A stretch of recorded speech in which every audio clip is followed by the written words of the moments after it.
Welcome to the Inspired Action Podcast. This is where we have motivational, inspiring conversations and interviews that we hope you'll enjoy listening to. Join us and other inspired actioneers on this alchemical, transformational journey. Welcome back to the Inspired Action Podcast, and this is our little series on the elements of music, otherwise known as the sound of music. The hills are alive with the sound of music. Wow, okay, we're starting right off the bat. Well, this is the Inspired Action Podcast. This is episode 112. My name is Jay, and that was the sound of music was Lita, the co-host, Lita Herman. I'm not sure that was the sound of music. I know, I'm sure that was sound of something. I hear some dogs howling in the background. So we're going to get into some metal music today. We're going to get down a little dirty and maybe a little bit funky. Lita, what do you got over there? Okay. No pressure. I mean, yeah. Okay, down and dirty. I just want to say... Just a little bit. I love metal music, and it's not necessarily down and dirty. It's got a lot of variety. I may be fire, but I connect with metal music a lot. And I think because metals often sing about love lost, and that's definitely something metal and fire have in common. But for metal, love is not everything like it is for fire. I know. I was thinking, I was listening to some music, what we're going to talk about today, and the lyrics from this amazing song. I'm not even going to try to sing it because I cannot sing metal, okay? Don't make me sad, don't make me cry. Sometimes love is not enough and the road gets tough, I don't know why. So that was one of the new queens of our metal vibe. Yes, Lana Del Rey she's just amazing. And this song basically is the anthem for metal. I think you have to say it like Lana Del Rey. Lana Del Rey. Not Lana Del Rey. Woohoo! No, Lana Del Rey. And even though metal music is kind of down and, she's talking about don't make me cry, you'd think that it would be about crying, but metals actually don't like to cry. But they do sing really mellow music and they move energetically downward all the time. So that music is lyrical, but the energy of it moves downward. And the lyrics are perfect in her song because metals are also keenly aware that we're all born to die. It's like they always have one foot in the grave. And we often joke that they like to hang out in graveyards or cemeteries and, meet their friends there for a little lunch in the cemetery. Well, I'm pretty certain that Lana Del Rey is not on the happy songs of summer list. No. If you love her music, not on the happy songs. Yes. But she's one of my favorites, and I also love metal music. And the reason they like to hang out in graveyards or cemeteries, and again, not every metal person does that, but many love it. And it's because there they feel somehow closer to the veil that separates life and death in one way or another. Sure. And some interesting little tidbit that I'll just throw out because sometimes I do that. They also like to volunteer for maybe hospice and maybe even help eventually people die. That kind of. Yeah, a lot of metals like to do that kind of work. Hospice, palliative care. Yes. They like to be involved in that. Yeah, that's that veil that separates us. I like the way you say that. But that's only one aspect of metal music, right? There's the funky, get down, and boogie music. Boogie music. I don't say that lightly. For sure. I love metal music because in a way it's more about that funky dance groove than a lot of the other elements. And we kind of joke sometimes that it's the music of the dirty dancing because it does come with a lot of deep knee bends and some, you literally have to get down to get groovy, and we know metal descends downwardly. Yeah, it's the rhythm of the bass that really drives that metal funky feel. So whenever you're listening to music with a heavy bass line, you might be hearing metal music. But wait, before we go any further on the metal, let's take 1 minute or less and talk a little bit about what's going on during the podcast and in our site Alchemy Learning Center, where you can get all the information on stuff that we talk about in the podcast. Good idea. We're launching a new apprenticeship group this fall. And if you're a longtime fan, you can join as a practitioner. Plus, we have a virtual component now for self-cultivators, and that means our podcast listeners who really maybe they want to take their alchemy to a whole new level. So if you're out there listening right now, you might want to check it out. You can go to alchemylearningcenter.com. And we are just about to start that group. So if you're listening and you're curious and it's October, November of 2023, you can still apply. And then we'll just have a little chatty chat with you and see if we are a match, if everything's in the right place. And then you could maybe join that group. But also, there's a lot of things. We have some live learning workshops coming up in November. We have them all the time, but we have a new series of those starting. And that's what we're calling them, live learning events. What else, Leah? In addition to the live learning events, you can go to the events section on the Alchemy Learning Center and see that there's quite a number of things that we're doing in the future. Yes, and we also have virtual learning experiences. We won't have to call them events because they've already happened. So, but they're experiences. And then Lita's going to be on a couple podcasts coming up. And, we just got lots of stuff going on. So we will have it all listed out in the ALC.com. Yes. And as always, if you like this podcast at all, even for like a second, you could just take a second and rate and review wherever you listen to your podcast. But we love it if it's Apple, but it doesn't have to be. It could be wherever you listen. Rate and review, just a quick little thumbs up or 5 stars or 4 stars or I don't know, whatever stars you want to do. Just write it in the stars. And then also we have our book Through the Mystery Gate, which you can listen to on Audible or buy it anywhere you buy books. Yes. And I just want to say thank you so much for those of you who have listened to the call for reviews. Please, keep coming. And our podcast listenership is growing rapidly right now. And all over the world. We really want to thank all you listeners in Australia. So those rates and reviews do help. Yeah, our podcast is really climbing in the charts. So we just want to thank all of you for doing that extra special effort of rating and reviewing the podcast. It really helps. It really helps. And we are just thrilled that we get amazing emails every day. So we'll just really, really keep that coming. And also, if you ever want to do your videos for your walks, we can send them in too. So all that's in the ALC. And check it out. So let's get back to metal. We good on that? Yes, we're good. We're good? So metal music is best characterized by its syncopated bass lines, polyrhythms, and the minor key. So when metal music isn't getting down and funky, then it's usually evoking feelings of nostalgia, wistfulness, and being forlorn. And that's what the minor key does in music. It actually makes you feel forlorn. So that's either funky or forlorn? Yes. Funky or forlorn. That's hard to say. You tried at home. Okay, so that is interesting because we often say that metal is about connection and loss. So either you're feeling connected and having fun, maybe dancing funky, or busting a move. We're going to go into that later.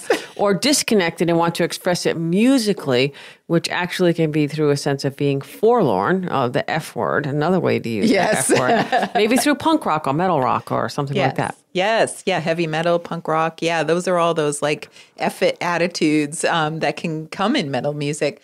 So if you're feeling the loss, maybe you're singing the blues, literally. Yeah, and the blues are definitely mostly metal music. And yes, we're going to talk also about that punk rock, heavy metal thing as well as another way to express the blues, basically. Yeah, and so that's mostly, we studied about the 5 elements. We can't say anything is absolute. Nothing is absolute. Everything is moving vibrationally, so it's not like 100% everything. So keep that in mind.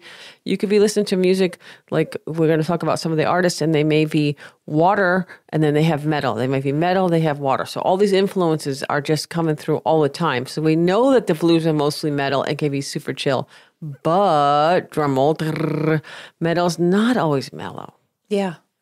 There's the wild, mosh pits of punk rock. There's the whole black leather, black eyeliner, Gothic music scene, and the head-banging frenzy of heavy metal. They all fit into this metal category. I mean, it's right there in the name, heavy metal. So let's see if we can go deeper and explain this incredible range of metal music. Okay, that's great. But I'm not going to bang my head or punch a wall or anything like that because, that's what heavy metals do.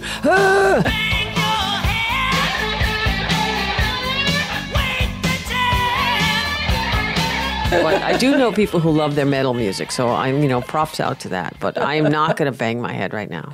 Okay. So anyway, so here it is. Metal has this interesting duality that's always present. these two modes that metal swings between. It's related to the idea of connection and loss, as Jay said just earlier. On the one hand, you've got the rule-following, law-abiding, goody-two-shoes mode. That's the connection part. And then when metal's in the loss mode, it's like a screw-it attitude takes over. And that's when metals get rebellious. And that's the essence of the punk and heavy metal music. It's like they're just throwing caution to the wind.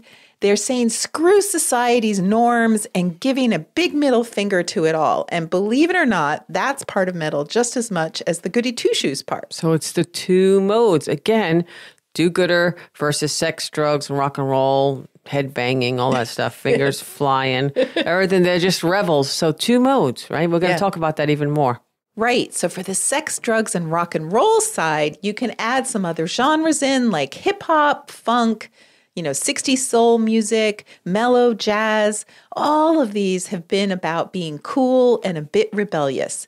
But on the goody two-shoes side, you have folk, which is a lot of it is sweet and really not very edgy, like, listening to the queen of folk, Joni Mitchell, who's uber metal. Yeah, well, a sad metal song can really show up in any genre of music, right? Yes. Yeah. Yes, so absolutely. A lot of modern music, like pop music, some of it has heavy metal tones, not heavy metal, but a lot of metal overtones like Lana Del Rey. Oh, Lorde. Really like her. Yeah. So obviously Born to Die isn't much of a dance song, but it has a nice groove to it. Super nice groove. Yeah. And so you won't find yourself, like busting a move, like you said, with Joni Mitchell. Oh, no. Or, did you say bust a move? Girl runs up with something to prove, so don't just stand there, bust a move.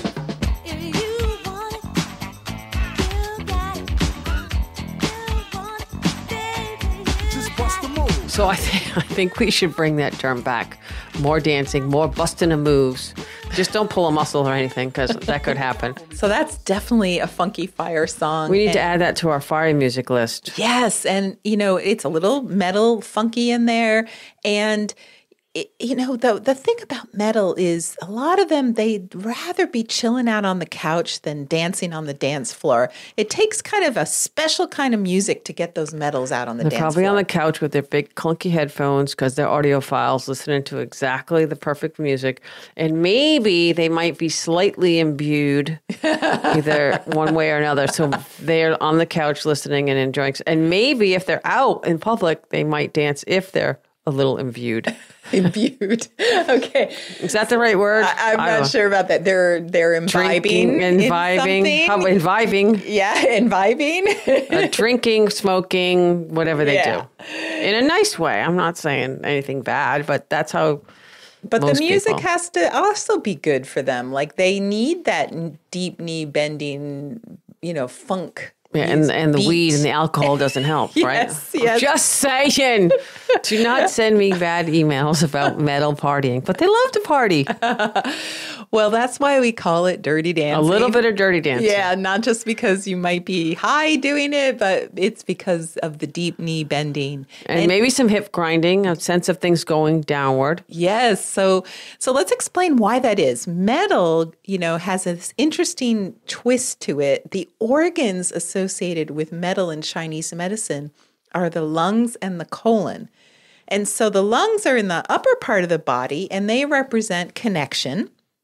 And the colon is in the lower part of the body. And guess what they represent, Jay? Something different. Yes, right. Loss. So you've got these lungs up in your chest, and it's all about bringing in the vitality that you get from breathing, from air. And it's all about making a cosmic connection with the universe. So all those folk songs and even the funk dance music, it's all about connection. And that's their job, the lungs, to hook you up with oxygen and get it flowing through your body.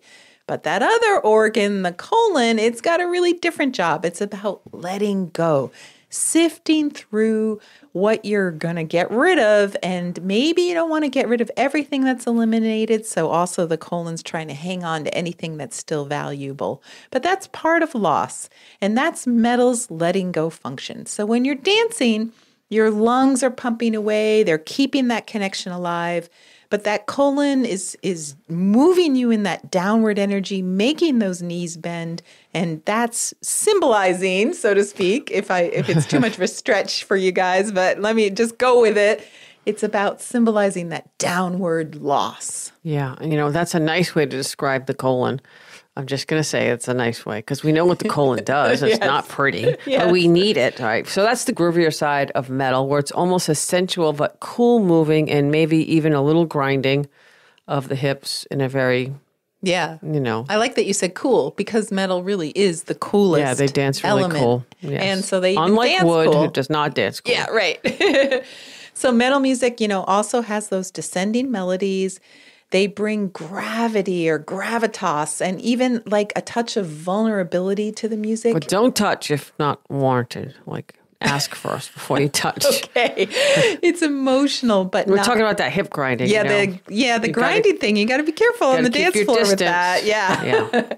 It has to be appropriate and you need permission. Okay. Yes. So it's listen up, kiddies. Listen up, kiddies. All right. It's emotional, but not the over-the-top melodrama that you get from the fire element. Even if it's, diving into that topic of lost love, it's still got that wistful, less theatrical feel to it. Yeah, generally not. It's not as dramatic unless you've got that pumped up energy of punk or heavy metal.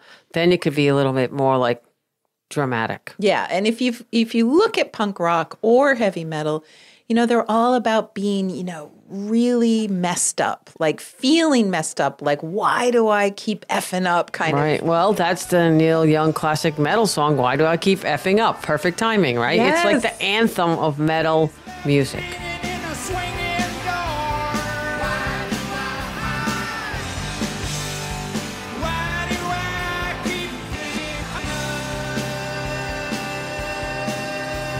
The truth is, all of us F up. All of us, all the time, we're effing up. And yet, we just don't talk about it. Or sing about it. Or the way metals do. They love to sing about it, apparently, if you like metal music. So it's the loss, which we're going to talk about in a minute. It's different than the win-win. Yes. I like to call it the lose-lose. Or the win-learn, which I've been saying a lot lately. Win-learn, yeah, I love that. Right, that's right. The win-learn. That's another whole podcast. But all right, let's talk about some famous metal singers. And, there's just so many amazing people on this list. Yeah. So let's talk about the women first. We've got Amy Winehouse, Stevie Nicks, Cher, Mazzy Starr, Joni Mitchell, Sade, Loretta Lynn, Lucinda Williams, Ella Fitzgerald, and then we mentioned Lana Del Rey. Okay, I'm just going to say, not the happy party girls that you would put on a fire list, right? Definitely not. I could see all of them and they just have this whole different vibe. Yeah. Right? Yeah. I mean, imagine you invite Lorde to your party. What's it going to be like? It'll be fun, but different kind of fun, right? Yeah. You'll be cool and kind of chilling a little just bit. First of all, she would never come to our party, like ever. Right. She'd be like, what no. are we thinking? No. Okay, got it. None of these people would come to one of our parties. They'd be like, no, I have a dentist appointment, like every night this week. Yes, I get that. They would not come. All right. So the men, John Lennon, Sting, David Bowie, Prince, Tom Petty, Neil Young, Bob Weir, Darius Rucker, and your favorite, the king of metal, Leonard Cohen. Yes, in fact, one of my absolute favorite songs of his is Back on Boogie Street, and those lyrics really hit home. You kiss my lips, and then it's done. And I'm back on Boogie Street. You kissed my lips and then you're gone, and I'm back on Boogie Street. And you sing that so happy. He does not sing it that happy. Well, that's true, but it nails it. Yeah, that's great lyrics. So again, we call that the lose-lose, which is basically the opposite of the Wood's win-win approach. Wood is all about scoring that victory, while metal is all about recognizing the ways we may face that loss. So the truth is, life's a mix of winning and losing simultaneously all the time, and that is metal's jam. It's all about how you see it, and metal's got its eyes on the loss, lose. That's metal's job. Yeah. Think of it like the trees shedding their leaves in autumn. That's the metal season. It's like waving goodbye to those sunny summer days. Goodbye, friends. We may or may not see you again. Maybe, but I'm going to sing about it right now. Okay. Wouldn't it be fair, Lita, to say that a lot of the music for metal, and all of them, but mostly metal, like Leonard Cohen, it's kind of like he's poetic. He's like a poet, right? Yeah. I mean, we could go down that whole rabbit hole of all the poetry of each element, but what about this, the rabbit hole of the metal poetry, like wham, wham, wham. It's a very good point. It's not only beautiful music, but it can be really deep. Even the heavy metal lyrics sometimes are just super deep, like, the Cult or something like that. You can't understand them, so you don't even know what they're saying. Exactly. But look them up. I mean, I've listened to the songs and I don't even know what they're like. Yeah. But I love that, it's the driving power of the music.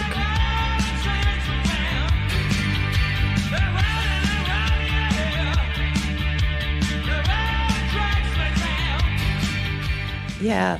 Well, you should listen. Sometimes they're really interesting. Like for our Canadian listeners, one of my favorite metal bands, as an example of amazing lyrics set to those driving rock songs, would be the band Tragically Hip, or I guess they were just known as the Hip.